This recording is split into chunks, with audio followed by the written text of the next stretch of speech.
Hi everyone, I'm Stephen Downs. Welcome to another edition of Ethics, Analytics, and the Duty of Care.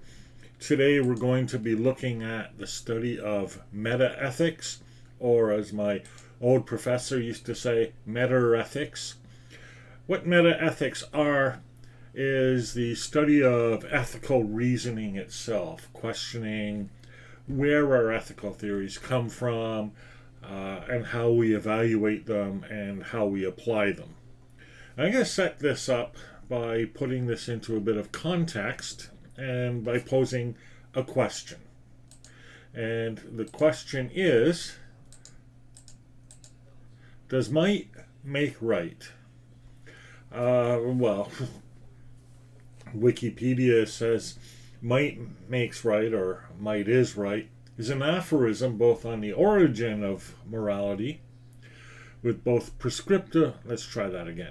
Might makes right, or might is right, is an aphorism on the origin of morality, with both descriptive and prescriptive senses. And it's, of course, the idea that, ethics is whatever the strongest person in the room says it is, or the biggest bully on the block, or the most powerful nation in the global community.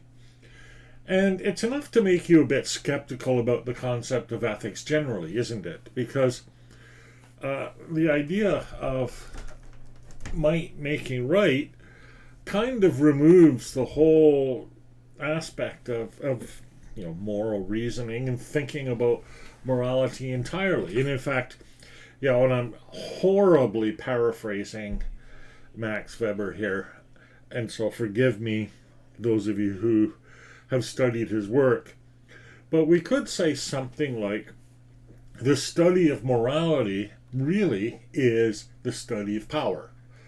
That ultimately is what ethics gets down to.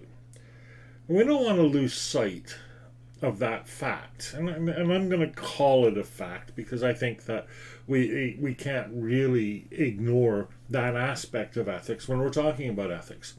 Of course, the modern equivalent is the new golden rule, and the new golden rule is this: whoever has the gold makes the rules. And again, it's another sort of power ethic position, right? And here the might isn't expressed in terms of force or military power, but rather in the persuasive capacity of a lot of money. And we see from the cartoon there on the slide, some people who belong to the 99% who've been laid off, who are losing their homes, etc. The politician who's getting their 99% of their campaign dollars from the top 1%, which is the reason, says the third person or the fourth person, why the 99% have zero chance. You might think it's kind of a cynical approach to ethics. I kind of do. But at the same time, we actually see this instantiated pretty much on an everyday basis, baldly and in front of us.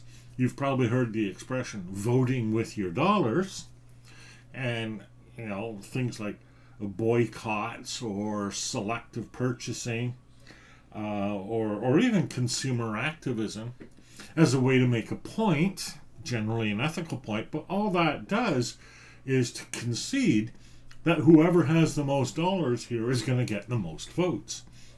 And in fact, with the 1% having most of the money, not just more than everyone else, but most of the money, that leaves the rest of us effectively without a vote.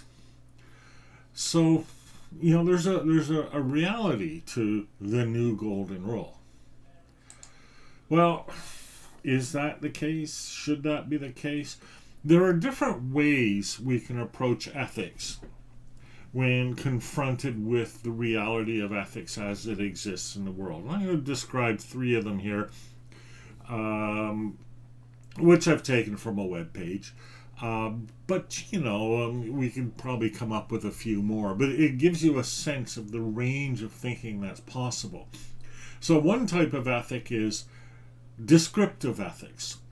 Quoting from the Learn Religions webpage, people tend to make decisions which bring pleasure and avoid pain. That's an example of descriptive ethics. What it's doing is it's taking a look at the world and describing what ethics actually are as seen in the actions of people in the world. So when we express a principle like the new golden rule, whoever has the gold makes the rules, we could be describing the actual ethical state of affairs in the world. But that doesn't end the discussion. There's also normative ethics.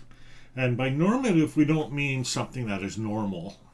What we mean is something that establishes what should be a norm. So the example here from the same source, the moral decision is that which enhances well-being and limits suffering. Now, if we go out there in the world, we'll see a lot of people making decisions that they call ethical that don't address these at all. But what we're saying here is that what they should be basing their ethics on is well-being and limit suffering. Okay. And then there's a third kind of ethics, which we could call analytic ethics.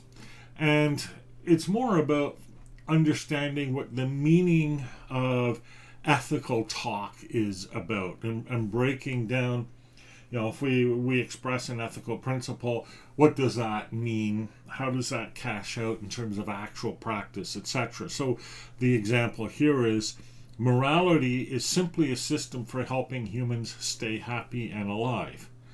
So we're not talking about the truth or falsity of it. We're not saying we should or shouldn't, but we're breaking down what these statements are and expressing what they are in terms of meaning. So again, these three don't eliminate all possible types of ethics. We could probably come up with a few more types of ethics. But they give you a sense that when we start talking ethics, it's not all going to be the same thing. So let's break that down more.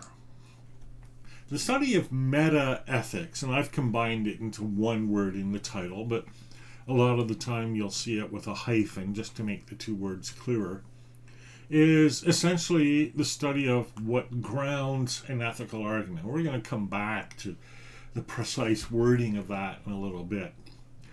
And, and we look at where we are in the context of the current inquiry, looking at all the uses of learning analytics and looking at the ethical issues that have been raised, all of the ethical codes that we've looked at, the ethical theories that may ground those codes, although we don't really have a good mapping yet, and that's an exercise we could and probably should undertake, assuming it's even possible, and I'm not sure that it is. But then we need to turn around and ask, what is the basis or the fundamental ground for one approach or another? Because we need to choose between utilitarianism or deontic ethics or social contract model of some sort. And on what basis do we make those choices? I mean, it's not like we're just going to put some paper slips in a hat and pick one out. Oh yeah, that one. No, we need to have some basis for making these decisions. There isn't just one ethics that we can say, yeah, this is it. After all of our study, we've solved it. There are many different approaches and many different flavors. And if nothing else in this module, you should have seen that. So, okay, let's look at some of these breakdowns then. So, one flavor of ethics can be called cognitivist ethics, based on the principle of cognitivism. Now, in this context, cognitivism is, and I'm quoting here, the idea that moral statements have the capability of being objectively true or false, since they are descriptive of some external reality in the world. I'm sorry about the typo on the slide there. So there's two things that are happening here. The first thing, well, three things actually, if we think about it. First of all, we have moral statements, propositions, if you will. Like, for example, killing people is wrong. And these propositions are semantical in nature. What I mean by that is, as the outline says, they have the capacity of being true or false. In other words, we could say it is true that killing people is wrong, or we could say it is false that killing people is wrong. And we'll have the usual train come by. But the third thing about cognitivism is that the truth or falsity of these statements is established in some way. Now, they've glossed over a huge area of epistemology by saying descriptive of some external reality in the world. For the semantics to actually apply, we need to say that they correspond to some external reality in the world, or are consistent with descriptions of the external reality in the world, or something like that. They refer to some external reality in the world. There are different semantics for establishing the truth or false of statements, but we're not going to worry about that. The idea here is that we're saying moral statements can be true or false. The opposite of that is non-cognitivism. Non-cognitivism, tripping over that word there a bit, which views moral discourse as a way to express attitudes towards certain actions. And I might broaden it and say something like this. If we have moral statements, then non-cognitivism is the attribution of other propositional attitudes to those moral statements. So sticking with the statement, killing humans is wrong, a non-cognitivist moral discourse might be, and I feel that in my bones, or the thought disgusts me. And you see how that's different from saying that the statement is true or the statement is false? And it removes us from having to appeal to some kind of semantics in order to ground our moral discourse. So the classic example, we'll refer to him again, is David Hume, who assigns moral distinctions to affect or emotional appeal. Now, I want to be clear here.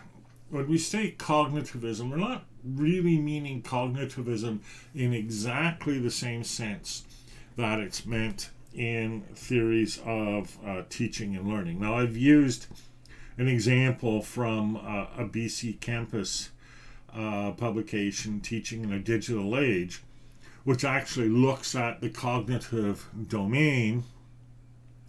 And we can think of it as, say, part of Bloom's taxonomies or whatever. And that's not exactly what's meant, but all the tools that we see in the cognitive domain, evaluation, synthesis, analysis, application, etc., along with even some of the minor concepts like data, information, facts, concepts, problems, etc., all of those apply to cognitivism. And I don't think it's a stretch to say that cognitivism is probably the dominant approach in ethical thinking today. I don't think it's a stretch at all, because cognitivism is the dominant approach to pretty much everything today.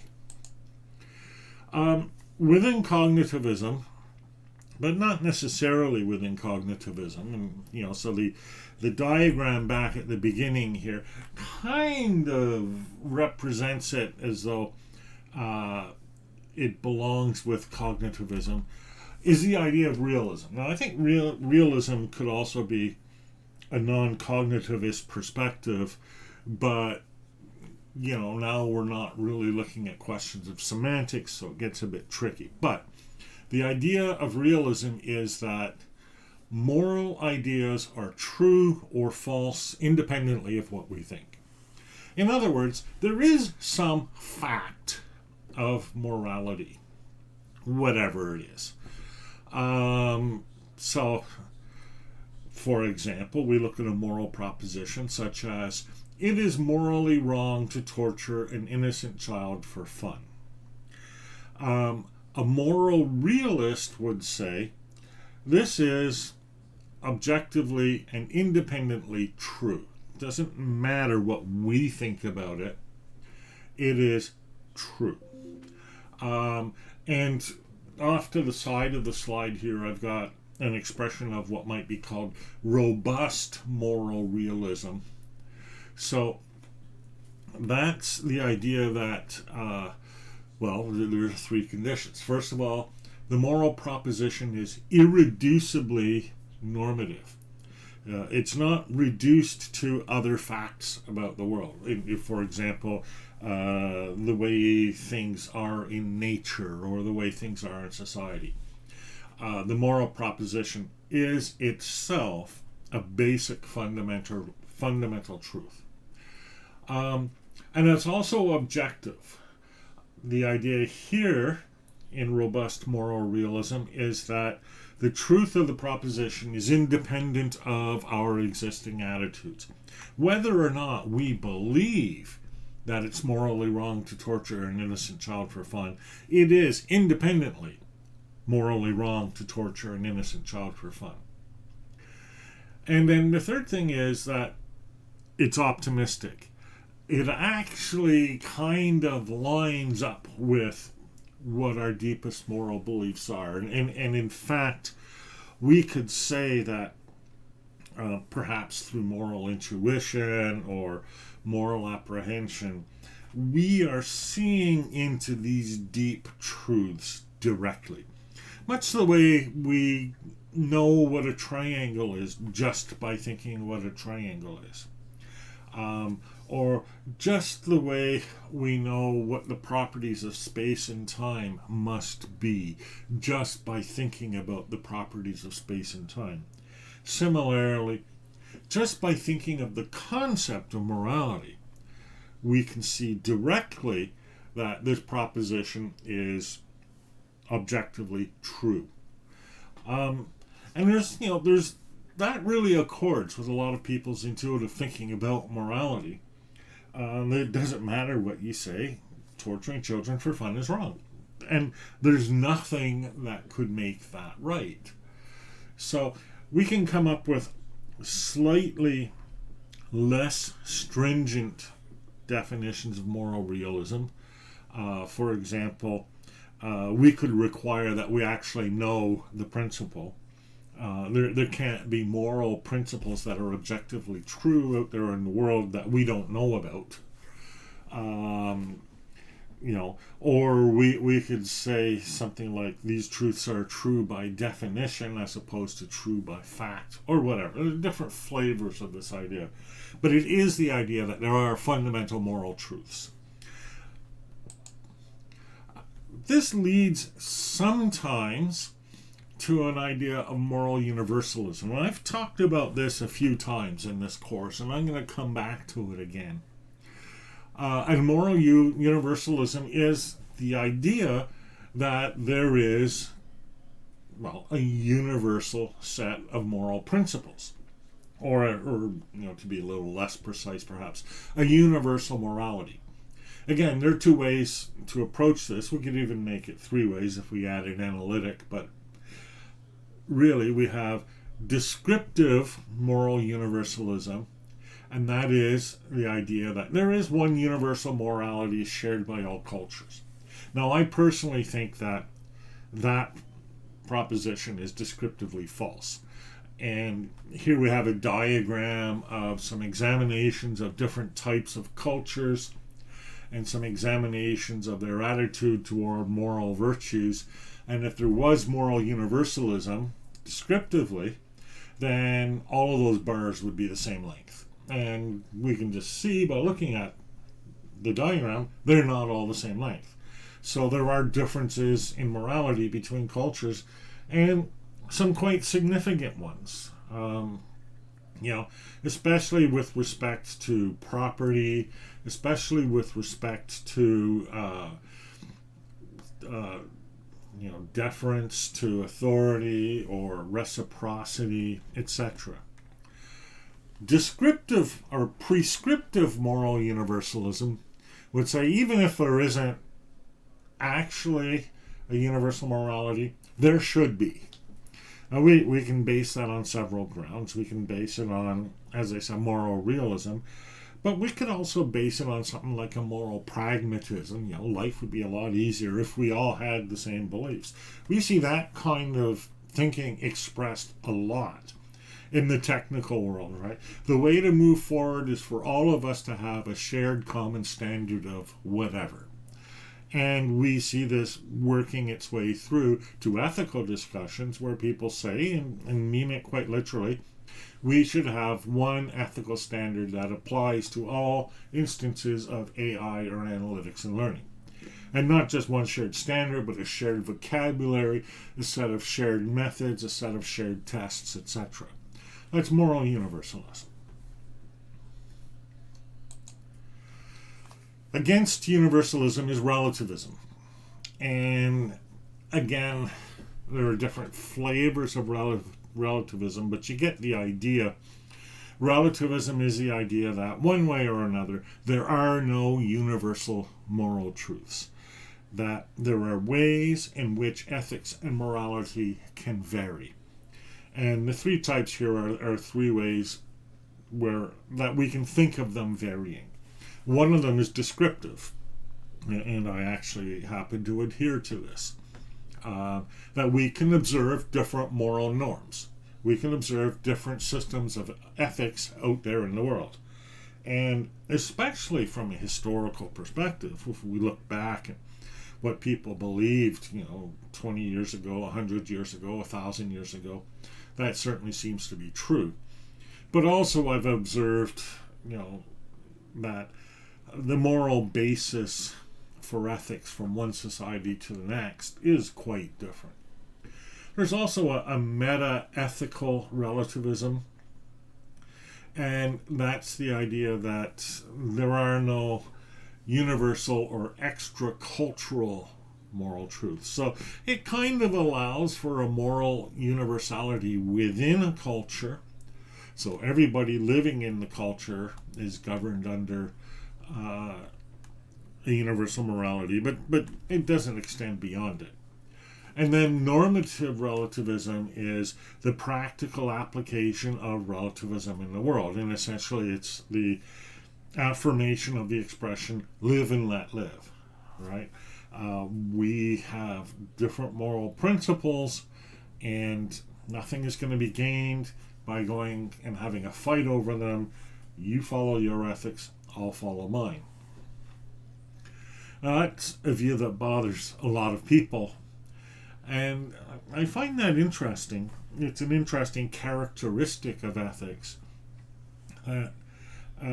People, and I don't really have a slide for this, but we can think of ethics as something inherently personal, as a way of guiding our own life. But people very rarely stop there.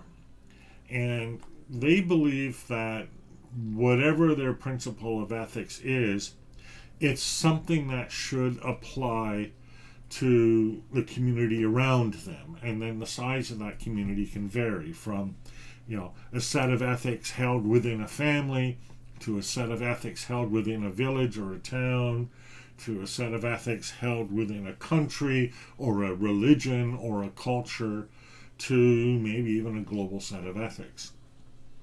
So people resist the idea of live and let live and find that a violation of their own personal ethics is a good reason to take action, whether advocacy or force, on someone else. And that often returns us back to the principle of,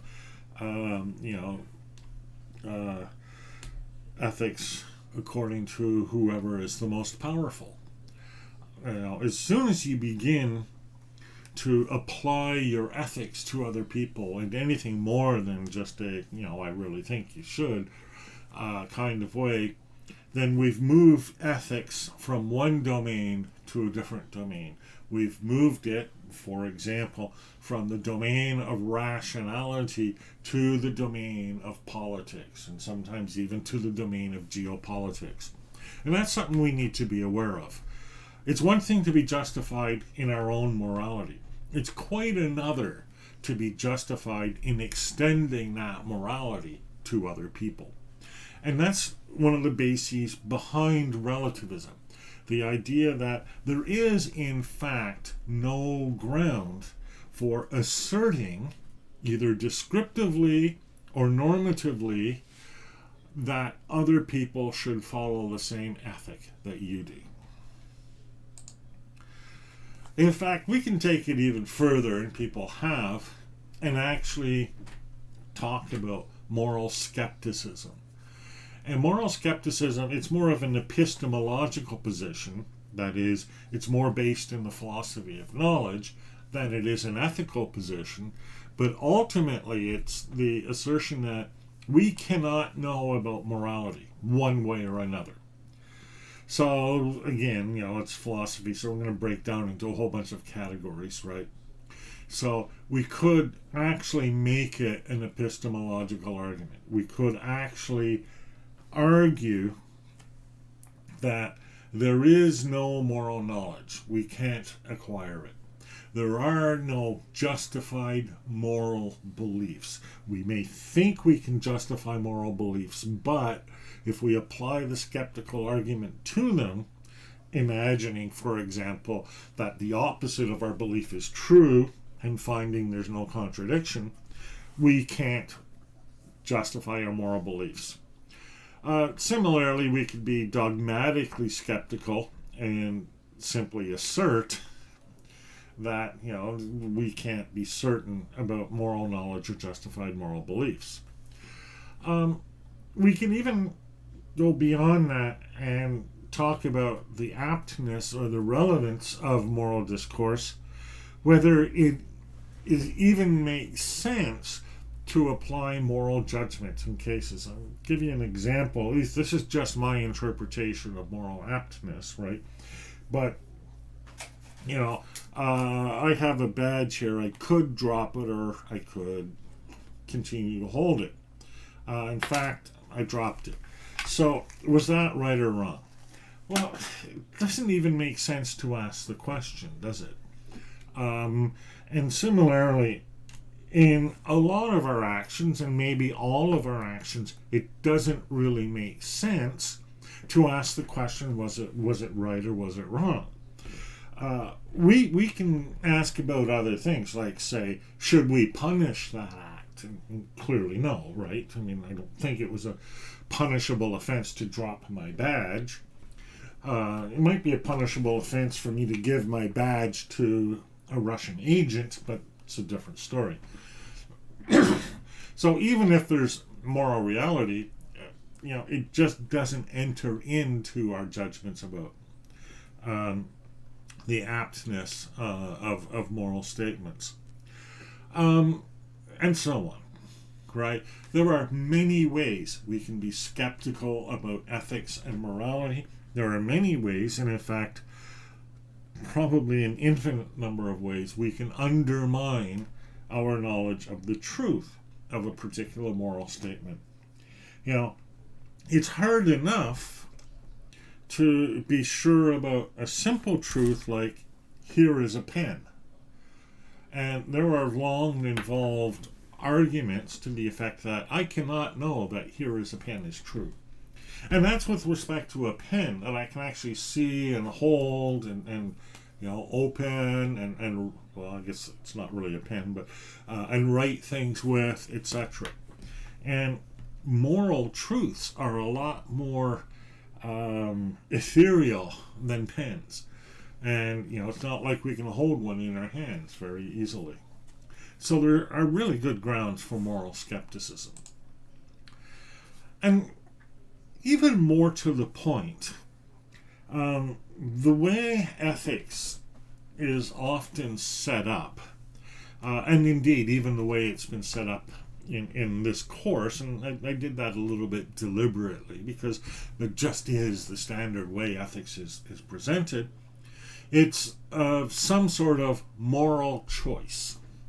And I was going to use this, but you all know the picture, right, of the person with the good and the evil on their shoulder, and they have to choose between one of them.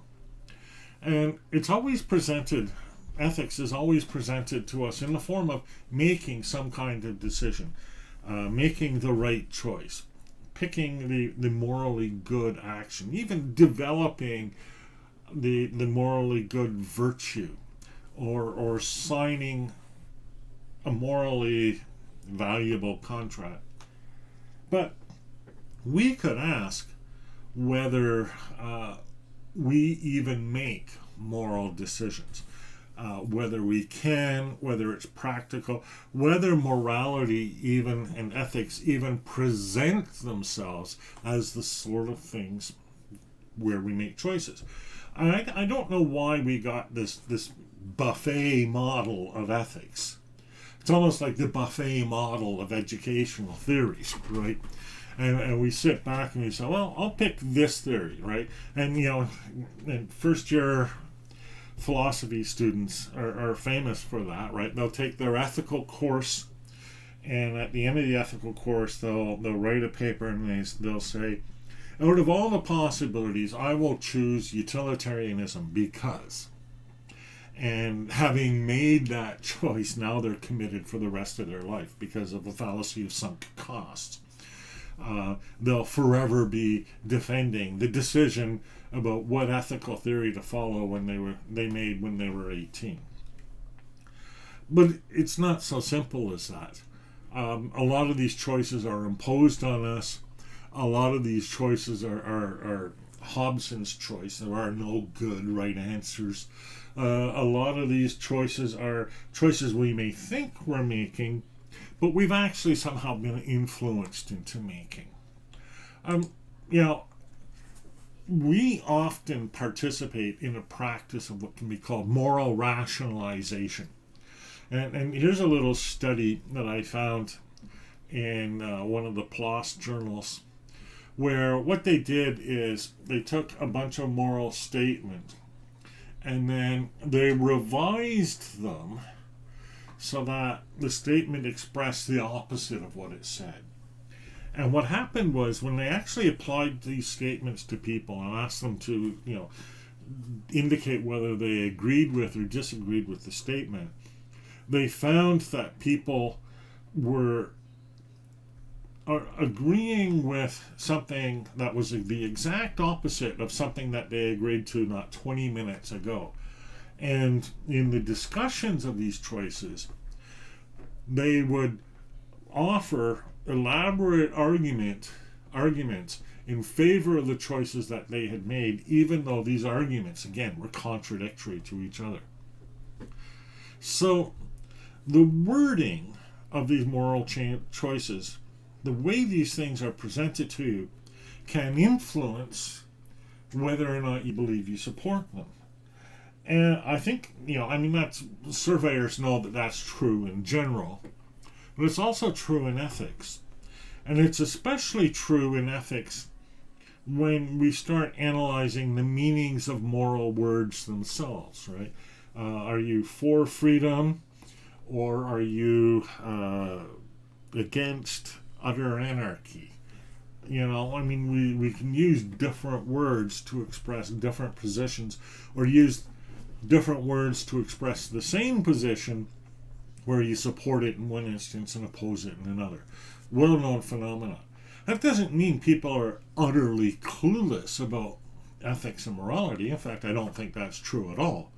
I think even young children know about ethics and morality. Just ask any child if something was fair, and they'll tell you. So But I think that the idea of presenting ethics as choices, putting it into words or principles, and then saying pick one, leads us to really bad understandings of what ethics actually are and what people actually believe about ethics. Which kind of takes us over to the non-cognitivist approach to ethics and morality. Now, as I said earlier, non-cognitivism expresses or describes attitudes to moral statements. Now, and again, these could be descriptive attitudes, right? People find rotting flesh disgusting. Or they could be normative attitudes. People should find rotting flesh disgusting. And they break down, non-cognitivist approaches break down into several categories, three of which are emotivism. They're just expressing a moral judgment. It's wrong. They're not saying that the statement, eating cats is wrong, is true or false. They're just saying eating cats is wrong. Nothing more than that. Or it could be prescriptivism. You shouldn't eat cats. Right? I'm not saying it's right or wrong, or I'm not saying that it's true or false that eating cats is wrong. I'm just saying you shouldn't do it. You see the distinction there, right? Or it could be expressive. I find the idea of eating cats distasteful. So here, instead of expressing a semantical value, true or false, I'm expressing a feeling or a sentiment, such as a feeling of disgust. So these are non-cognitivist approaches to morality. And what's important here is that they aren't the sort of things that respond well to arguments, right? How are you going to argue about non-cognitivism? You feel it's disgusting. Well, and what that does is, to a significant degree, it makes moral and ethical judgments subjective.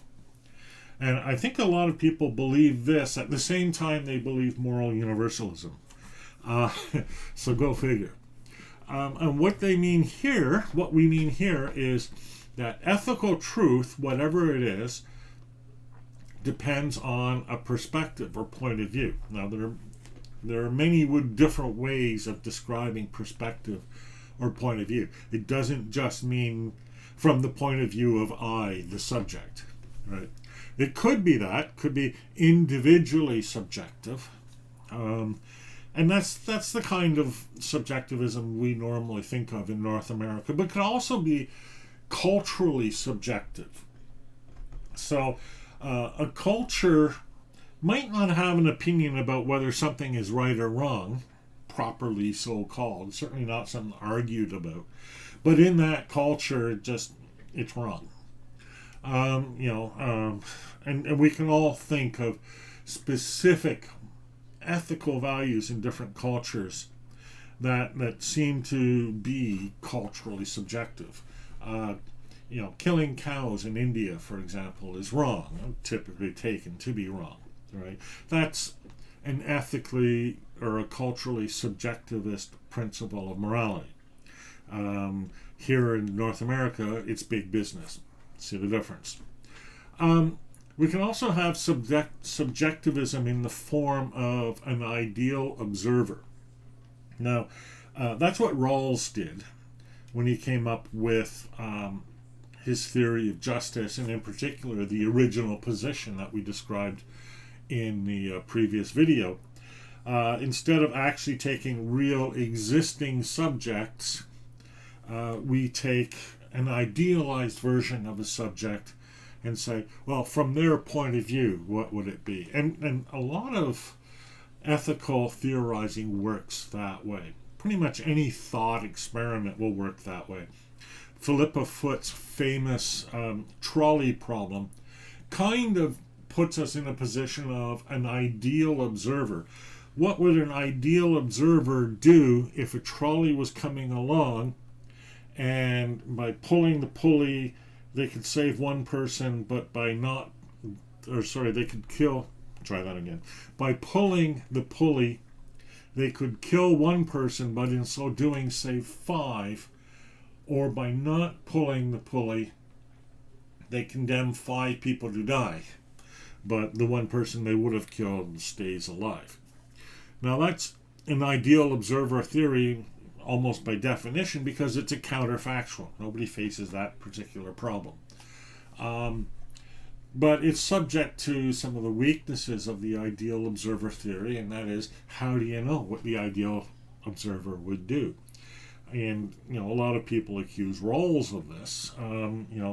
He sets up these ideal observers who just happen to believe the same ethical theory he happens to believe in. How handy is that?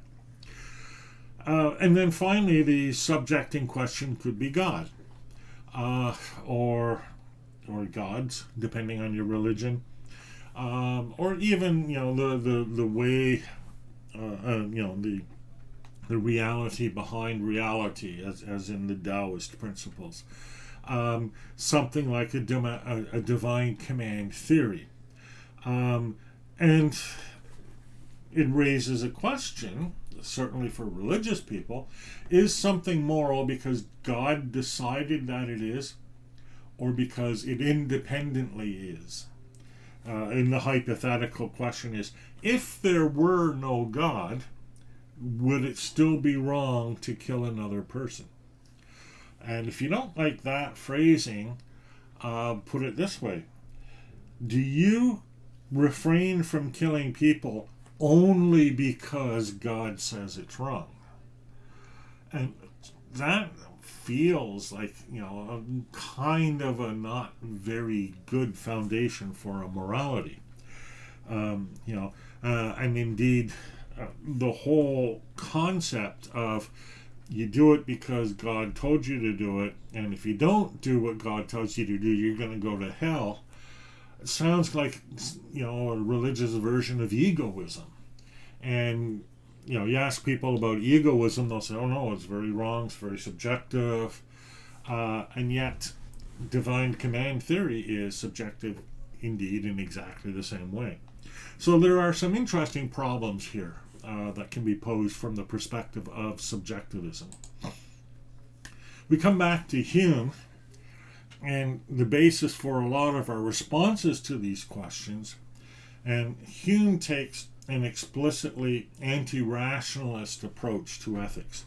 That is to say, an approach that is not based on argument and reason and truth and falsity. And there are a couple of principles here, and I've pulled out, Hume has a complex argument out of which I've pulled a couple of principles. One of them is that reason alone cannot persuade us to act. Hume writes, famously, reason is and ought only to be the slave of the passions. So we have both a descriptive and normative force in that sentence. And, descriptively, I think there's a lot to be said for it. You can provide a completely 100% airtight argument that something is wrong, and people will go do it anyways because they feel like it. And that's what Hume has observed. And he's also observed that, again, people have a sense of right and wrong even though they have not reasoned about it or thought about it. Now, this doesn't necessarily apply to animals, although we could argue about that. But it does seem to apply to children, as I pointed out, who have this sense of fairness. They haven't actually sat down and worked out the reasons for it, but they're certainly making these ethical judgments. And then Hume's second argument is truth is disputable, not taste. What exists in the nature of things is the standard of our judgment. What each man feels within himself is the standard of sentiment. So if we're going to make statements about cause and effect and natural laws and, what exists and what doesn't, then we look out into the world. But that doesn't tell us about morality. The way we feel, the way we respond, perhaps the way our mirror neurons flare up, or our empathy kicks in, or our revulsion kicks in, that is the standard of ethics and morality, the standard of sentiment. And Hume argues that we actually do have this sentiment or sense of morality. Just like we have a sense of sight or a sense of balance, we have a sense of rightness or wrongness. And, it's no more reliable or no less reliable than any of our other senses, but it's that sense that is what is the basis for our morality, our ethics, and it is that sense plus the combination of what we know to be true out there in the world that provides us with the reason to act or to not act. And I think there's a lot of sense to be made out of that, and certainly a good part of the rest of this course is going to be devoted to drawing out many of the implications of that idea. When we think about moral sentiment, we can think about investigating moral sentiment and investigating not just what these sentiments are, but how they change, and not just the sentiments of one person like myself or yourself, but of people in general. And I've got a link to a paper here that does this and basically does text-based analyses to examine changes of moral sentiment in the public. Because, it's not a constant thing, and why would we expect that it is? So we can make queries of the text, we can find positive sentiments or negative sentiments being expressed in the text, and then from that we can find specific statements about things like care, fairness, purity, or harm, cheating, and degradation, etc. Now, how closely these words correspond to the actual human feeling that is sentiment is hard to say, right? There's the question of the accuracy or the reliability of sentiment detection. But remember, all the way back to Module 1, we can do sentiment detection with AI. So the question is, can we get at what human sentiments are through some kind of process using AI or using some sort of analysis? And I think that's an important question. I think certainly people will say that it can be done, and my evidence for that is here is a case where someone has said it can be done. And I think the argument can be made that sentiment is the basis for morality, and therefore what we find as actual sentiments are the bases for actual statements of morality out there in the world. But it's not so simple as that. And I'm going to throw in my last slide, the final twist in our story. And that is, who owns this? And by who owns this, I don't mean it in an economic sense, although, there's certainly a sense of this being data, sentiment data being data that can be commodified and monetized. But I mean something a bit deeper than that. Who gets to say what someone's sentiment is? Now, we would think that in the first instance, each person gets to say what their own sentiment is. But we already know that not everybody has the same capacity to make a statement. We already know that the statements that individuals make need to be interpreted in some way. And we already know that the statements people make can actually be influenced by the questions that they're asked, or the problems that they're posed, or just the context in which they find themselves. And we've seen over the years different ways of, if you will, mining the sentiments of people and converting them into something like an ethics. We'll call it ethics mining. I don't know if anyone's created that before, but it works for here. So we've seen this explicitly in the philosophy of science, where there are certain scientific virtues like simplicity and parsimony, right? Now, there's no reason why, say, simplicity is a reason to choose one scientific principle over another. Because the fact that a principle is simple in no way bears upon the fact of whether or not it's true. The world just might be really complicated. But scientists prefer simple principles, so much so that simplicity is a virtue when it comes to selecting scientific explanations. We really love things like E equals mc squared, but things that take 4, 5, 10 pages to write, not so much. There are other properties of models, and we won't get into the details here.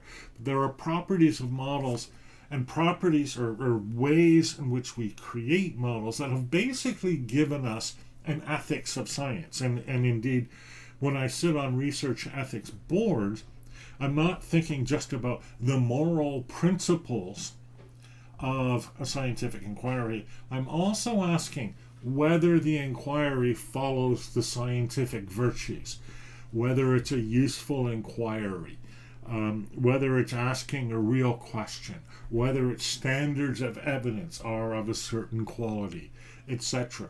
All of these play into the ethics of science and have pretty much come to define the ethics of science. Similarly, in business ethics isn't concerned about ethics. Business ethics is concerned about, quote, real concerns and real world problems of the vast majority of managers. Puts them right into that context, puts them into an environment where making money is required by law. Which, as odd as that sounds, actually is the case. It's called fiduciary duty. You've heard me mention it a few times, and that is if you have shareholders, you have a responsibility to your shareholders to maximize their return. You can't just turn around and give away the assets of your company. And so business ethics is looked at in that context. And again, we have this idea of business ethics feeding back into the concept of ethics generally. And in fact, that's what's been happening with a lot of these ethical codes. We talk about AI, we talk about ethics, and we look at the different issues, and then the way they're addressed is to go through a process of creating an ethical code, much like scientific ethics, much like business ethics, and then that ethics will define ethics and make it universal. It doesn't matter whether it's real, it applies. And we're seeing this in Silicon Valley as well. And Metcalf, Moss, and Boyd have talked about this, talked about owning ethics and corporate logic and the institutionalization of ethics, writing about broader and longer standing industry commitments to meritocracy, technological solutionism, and market fundamentalism. Now we can take each of these three things, meritocracy, solutionism, and market fundamentalism, and go back and identify the different places in the different ethical theories that they've been drawn from. There's no method to the way they've been drawn, right? Meritocracy is just sort of picked out of virtue ethics. Market fundamentalism is just picked out of social contract theory. And technological solutionism, I think, probably has its origins in utilitarianism. There's no requirement of consistency or cohesiveness, and a lot of it is just whatever works for Silicon Valley, that's the ethics that we'll use. Whatever justifies the work that we're doing in Silicon Valley, that's the work that we'll do. And that's why I worry a lot about discussions of analytics, AI, and ethics being addressed by people who work in the field of AI and analytics. It becomes very circular. And you sometimes think there is only one ethic, and it's a universal ethic, and everybody believes in it, and it's something like, I don't know, equity, fairness, non-biasness, etc. But that's one particular perspective, and it's an owned perspective in that it doesn't reflect, in any real sense, the ethics of the broader population. And in fact, there has been no real effort to integrate the ethics of the broader population into this calculation. And so, as Carl Sagan famously asked at the end of Cosmos, who speaks for Earth? Who speaks for us? Who actually owns the definition or definitions of ethics? And that takes us back to might makes right, and whoever has the most gold makes the rules. And that's what's actually happening in the field of the ethics of AI and analytics. They actually are being defined by the people who have the money to pose the question and to hire the people to offer an answer. And mostly the people that they're hiring to offer an answer are the people who think like they do. And so we have a problem here, I think. We have a problem in the sense that we haven't dealt with the grounding or the basis for the ethics that are currently being adopted in analytics and AI. And we're sort of falling into this point of view, the scientific / business / Silicon Valley point of view about what counts as ethically good, without really asking, how do they know this? What is their justification for this? Beyond the answer that, well, they have the power and they have the money to make it so. So that's my discussion of meta-ethics. I have a little bit more to say about ethics before we move on to the next module in a video I'll call The End of Ethics. But I hope you enjoyed this discussion of meta-ethics, and I'll see you next time. I'm Stephen Downs.